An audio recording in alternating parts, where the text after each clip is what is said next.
माननीय भैया जी जोशी,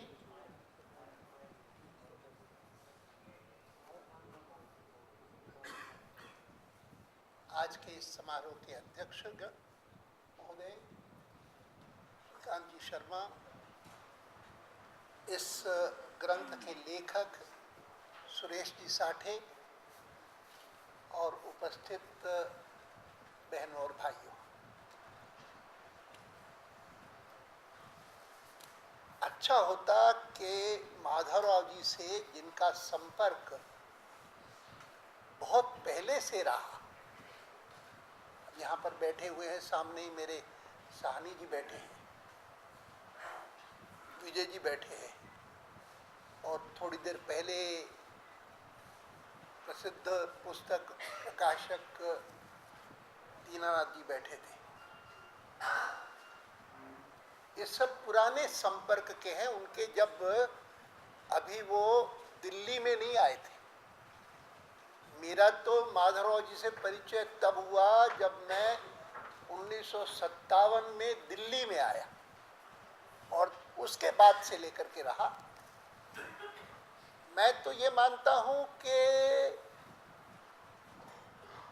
सुरेश जी ने बहुत उत्तम काम किया है, केवल इसलिए नहीं कि उन्होंने माधवराव जी के बारे में लिखा है, लेकिन भारत के इतिहास का एक बहुत महत्वपूर्ण हिस्सा पिछली शताब्दी का, वह भारतवासियों से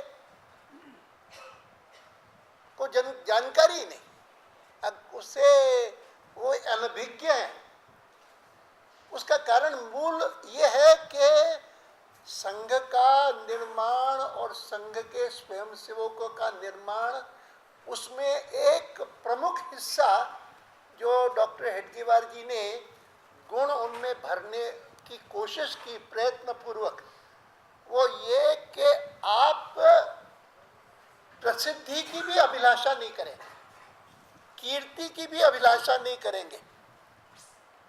माने मुझे याद है कि शाखा में शुरू में जाते हुए शुरू के एक गीत को सुना था, वृत्तपत्र में नाम छपेगा, पहनूंगा स्वागत संहार, छोड़ चलो यह क्षुद्र भावना, हिंदू राष्ट्र के तारणहार। माने जैसे अखबार में मेरा नाम छपेगा और मुझे लोग आकर के ऐसे माला पहनाएंगे जैसे अभी पहना रहे थे। ये जिस स्वयंसेवक के मन में इच्छा पैदा होती है, तो उसको ये समझना चाहिए कि ये इच्छा ही क्षुद्र इच्छा है, ये अच्छी नहीं है। राष्ट्रीय स्वयंसेवक संघ जिस प्रकार के स्वयंसेवकों का निर्माण करना चाहता है, जैसा चरित्र उन्हें देना चाहता है, उसमें ये भावना, वह भी क्षुद्र भावना है। मैं कभी कभी सोचता हूँ कि आजकल मैं जिस क्षेत्र में काम करता हूँ, अखबार पढ़कर अखबार आता है तो उसमें पहले देखता हूँ कि मेरा नाम भी कहीं है कि नहीं है, मेरा फोटो भी कहीं है कि नहीं है। कितना अंतर है वैसे। लेकिन इस भावना के कारण, जिसको प्रसिद्धि परामुखता करके हमने कहा, उसके कारण मैं मानता हूं कि 20वीं शताब्दी का एक अति महत्वपूर्ण आंदोलन, देश निर्माण का, राष्ट्र निर्माण का, जिस प्रकार से 19वीं शताब्दी में एक आंदोलन था स्वामी दयानंद जी का, आर्य समाज का, एक आंदोलन था रामकृष्ण मिशन का, जिसमें रामकृष्ण परमहंस और स्वामी विवेकानंद जी, ये दो प्रसिद्ध नाम हुए, और जिनमें से एक ने तो दुनिया भर पर छाप बिठाई कि हम जिस प्रकार की दृष्टि हिंदुओं के बारे में रखते हैं मन में, और जिसके कारण हम यहाँ से इतने सारे मिशनरीज भेजते हैं जो जाकर के हिंदुओं को सुधारें, हिंदू जो बिल्कुल एक अज्ञान के अंधकार में रहते हैं उनको ज्ञान दें। तो ये बहुत गलत था। विवेक विवेकानंद जी ने प्रामाणिक पश्चिम के लोगों को यह शिक्षा जो दी, अपने उस एक ही बार गए वहाँ पर पार्लियामेंट ऑफ रिलीजन्स में, और वहाँ जाकर के पहले अपने एक भाषण से ही उन्होंने ऐसा चमत्कार पैदा किया, उसके बाद तो कहीं आए। मैं इस बात का उल्लेख इसलिए कर रहा हूँ क्योंकि वो हिंदुइज्म के बारे में, हिंदुओं के बारे में, भारत के बारे में एक अच्छी छाप पैदा कर सके विश्व में। लेकिन अंतिम वर्षों में उन्होंने कहा कि मुझे इस बात से संतोष नहीं है। मेरे मन में कल्पना यह है कि मैं भारत में एक ऐसी मशीनरी तैयार करूं, ऐसा संगठन तैयार करूं कि जो मनुष्य निर्माण करे, a man making machinery, man with a capital M, साधारण व्यक्ति नहीं, लेकिन ऐसे व्यक्ति जो असाधारण व्यक्ति हों, चरित्रवान हों, श्रेष्ठ हों, उन्नत हों। सब लोग मानते थे कि ये तो आध्यात्म के क्षेत्र के और धर्म के क्षेत्र के बहुत बड़े व्याख्याता हैं। लेकिन 1897 में, 1897 में जब वो विदेश यात्रा करके और भारत लौटे, स्टीमर से ही आते थे, उन दोनों में हवाई जहाज तो थे नहीं, बने नहीं थे, तो वो आकर के मद्रास उतरे।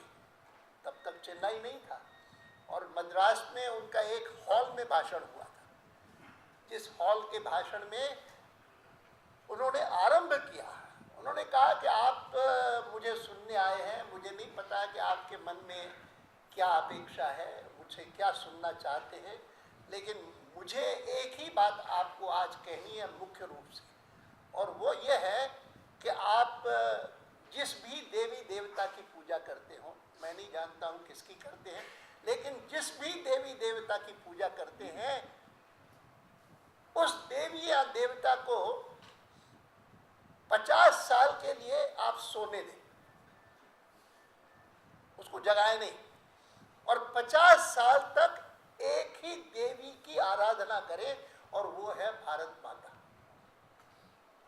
ये उनका भाषण 1897 का भाषण है, और मैं उसका उल्लेख हमेशा इसलिए भी करता हूँ क्योंकि मैं सोचता हूँ कि उन्होंने जब कहा कि देवी देवता जिनकी पूजा करते हैं, अर्चना करते हैं, आराधना करते हैं, उसको 50 साल के लिए सोने दें, तो ये 50 साल क्यों कहा उन्होंने? क्योंकि आप 1897 में 50 जोड़िए तो कहाँ पहुँचते हैं? 1947 में पहुँचते हैं। तो एक प्रकार से एक अद्भुत दूरदृष्टि है, 50 साल की बात कही।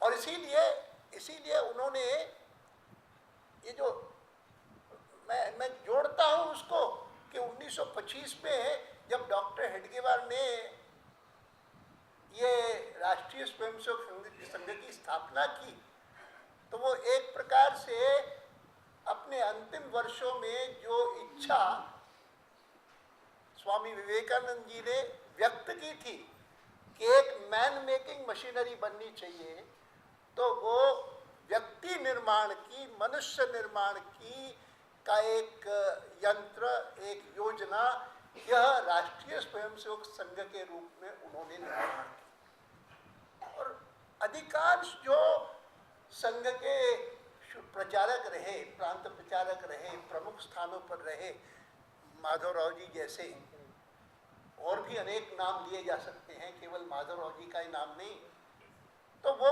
उनमें से है। जैसे मैं अभी देख रहा था पुस्तक, तो उस पुस्तक में लिखा है कि वो 26 में स्वयंसेवक बने, 25 में जन्म हुआ, 25 में राष्ट्रीय स्वयंसेवक संघ की स्थापना हुई, और 26 में वो स्वयंसेवक बने। प्रचारक कब बने हैं मैं नहीं जानता हूँ, लेकिन प्रचारक बनने के बाद उनको उत्तर में भेजा गया, और इतना बड़ा एरिया उनके पास था, बहुत बड़ा एरिया उनके जिम्मे था, बाद में आकर के दिल्ली में वो केंद्र उनका बन गया। मैंने आपको बताया कि हमारे साहनी जी जैसे लोग हैं जिनका संपर्क वहीं से लेकर के, विजय जी का वहीं से लेकर के, मेरा तो संपर्क केवल मात्र यहाँ से। मैं जब 1947 तक तो मैं कराची में ही था, और कराची में रहते हुए लोगों को आश्चर्य होता होगा कि मैं 20 साल पहले कराची में रहा जीवन के, और 1947 तक जब स्वतंत्रता प्राप्त हुई और विभाजन भी साथ साथ मिला, और जिस विभाजन के कारण वहाँ से हिंदुओं को इस ओर आना पड़ा, तो 47 तक मुझे अगर कोई भाषा आती थी पढ़ने और लिखने तो केवल मात्र अंग्रेजी आती थी और सिंधी आती थी, मुझे हिंदी नहीं आती थी। यहाँ तक मैंने 3rd ईयर OTCB 46 में जब किया, नागपुर गया था, तो मैं हिंदी बोधपट नहीं पढ़ सकता था, मैं अंग्रेजी ही पढ़ता था और अंग्रेजी ही लिखता था। हिंदी मुझे पढ़ने आती थी नहीं थी, लिखने नहीं आती थी। और इसीलिए जब 47 में विभाजन हुआ, यहाँ तक कि मुझे याद आता है अच्छी तरह से कि मैंने रामायण महाभारत भी सिंधी में पढ़ा। मेरी दादी देखती थी मुझे पढ़ता हुआ, तो देखती थी, कहती कि क्या लाल क्या पढ़ रहे हो, महाभारत पढ़ रहे हो क्या? कहता हाँ। देखो ये शुरू से अंत तक मत पढ़ना, बीच बीच में से पढ़ो। अगर शुरू से अंत तक पढ़ोगे तो घर में भी महाभारत हो जाएगा। ये तो वो कहती थी, लेकिन मैंने कई घर देखे हैं कि जहाँ पर महाभारत घर में भी नहीं रखते, नहीं रखो। लेकिन मुझे सिंधी इतनी नहीं आती थी जितनी अंग्रेजी ज़्यादा आती थी। इसीलिए जब गीता प्रेस गोरखपुर के बिल्कुल विस्तृत कंप्लीट रामायण महाभारत अंग्रेजी में मिले मुझे, तो वो मैंने पूरे पढ़े। हाँ, 47 के बाद संघ का प्रचारक था, और संघ के प्रचारक के नाते ही मैं राजस्थान गया था, 10 साल राजस्थान में था। तो उस कारण बहुत, जिसको कहे ना, एम्बैरेसमेंट होता था, बहुत संकोच होता था कि मुझे हिंदी नहीं आती। और फिर मैंने पढ़ना लिखना शुरू किया और पुस्तकें बहुत पढ़ी तब, और उन पुस्तकों में से ही बहुत कुछ ज्ञान प्राप्त हुआ। मैं कह सकता हूँ कि यहाँ तक कि मैंने हिंदी के पुस्तक पढ़ते पढ़ते काफ़ी अधिक पुस्तकें कन्हैयालाल माणिकलाल मुंशी की गुजरात के इतिहास के बारे में पढ़ी, और ये जय सोमनाथ, ये सारे वगैरह सब उसी समय पढ़े थे। उसी प्रकार से आचार्य विनोद भावे के भी सभी प्राय पढ़े, बहुत अच्छे।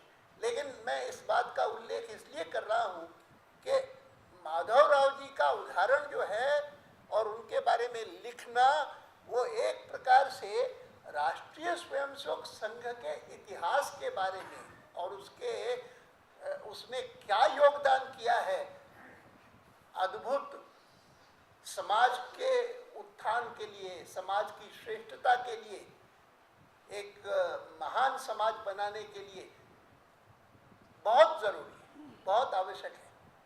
और जो इस पे लिख सके, लिखना चाहिए।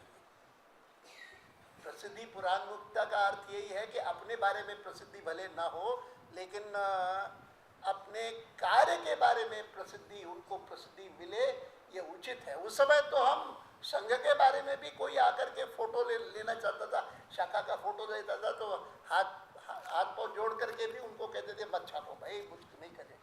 आज स्थिति बदल गई है, और मैं ये मानता हूँ कि स्थिति बदल ही नहीं गई है। स्थिति इस बात की अपेक्षा करती है कि हमारे इतिहास के बारे में, और कितना श्रेष्ठ इतिहास है।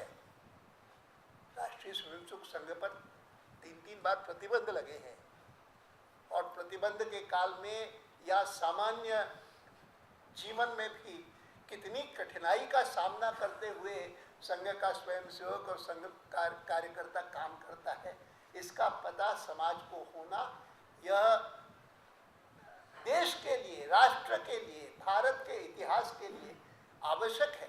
इस कारण भी मैं सुरेश साठे जी जैसे लोगों को बहुत बहुत उनका साधुवाद करता हूँ, अभिनंदन करता हूँ। मुझे किसी ने कहा कि मैं नहीं जानता हूँ, लेकिन उन सुरेश साठे, उन्होंने कहा कि सुरेश साठे वसंत साठे जी के रिश्तेदार हैं। मुझे नहीं पता था। तो फिर मैंने कहा कि जिसने मुझे बताया, तो उन्होंने कहा, मैंने उन्हें कहा कि वसंत साठे तो नागपुर के ही थे। तो कहा कि अब ये सुरेश साठे भी नागपुर के हैं कि नहीं है मुझे पता नहीं। जब यहाँ सुना कि चिपलून के हैं, तो फिर को लगा फिर चिपलून का नाम मैं इसलिए परिचित हूँ उससे, क्योंकि वाजपेयी जी जब पहली बार लोकसभा में निर्वाचित हुए 57 में, उसी साल मैं राजस्थान में था, तो दीनदयाल जी ने मुझे कहा कि अब तुम भी दिल्ली आ जाओ और दिल्ली में ये जो संसदीय व्यवस्था है सारी, उसकी देखभाल करो। मैंने कहा ठीक है। और मैं आया था, तो उसी साल 2 महाराष्ट्र से जो हमारे MP इलेक्ट हुए थे, उनमें से एक तो धुलिया से था, उत्तमराव पाटिल, लेकिन दूसरे जो थे वो चिपलून से थे, दूसरे चिपलून से थे, और प्रेमजी भाई आसर। और मैं अगर गलती नहीं कर रहा हूँ तो सुमित्रा जी भी चिपलून की हैं, है ना? माने इस समय इंदौर रहती हैं और इंदौर से लोकसभा के लिए निर्वाचित हुई है इतनी बार, लेकिन पीआर जो है वो चिपलून का है, ऐसा है ना? मैं आया था एक बार। हाँ, मैं एक बार मैं गया हूँ इनके निमंत्रण पर। लेकिन कुल मिलाकर के मैं ये मानता हूँ कि साहित्य जितना राष्ट्रीय स्वयंसेवक संघ के कार्यकर्ताओं के बारे में, राष्ट्रीय स्वयंसेवक संघ के बारे में जितना प्रकाशित हो, वह राष्ट्र के इतिहास का एक बहुत बड़ा उसमें उसको योगदान है, वो बहुत बड़ी सेवा है। इस कारण भी मैं सुरेश साठे जी को बहुत बहुत बधाई देता हूँ। मुझे बुलाया है इस अवसर पर, इसके लिए